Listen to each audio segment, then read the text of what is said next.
Стали известны первые результаты выступлений наших спортсменов на Олимпиаде в Пхенчхане. Среди них, напомним, уроженцы Коми. А вот их достижения пока оставляют надежду. Юлия Белорукова прибежала 18-й в скиатлоне. Лыжник Алексей Виценко здесь же выступает за мужскую сборную, занял 23-е место. Российские хоккеистки, в числе которых Ухтинки Лиана Ганеева и Фануза Кадирова, в своей первой олимпийской игре уступили Канаде. Однако это, отмечают спортивные обозреватели, лишь начало.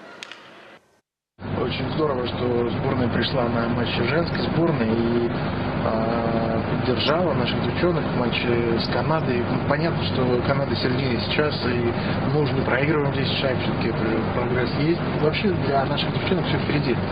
Там матчи с американками и финками, это, конечно, будут ключевые. Да даже если мы занимаем 3-4 место, все равно мы играем в четвертьфинале, а соперник будет слабее. Еще один уроженец Коми, фигурист Дмитрий Алиев, пока только ждет очереди. Вместе с ним ждем и мы. 16 февраля спортсмен выступит в короткой программе, 17-го в произвольной.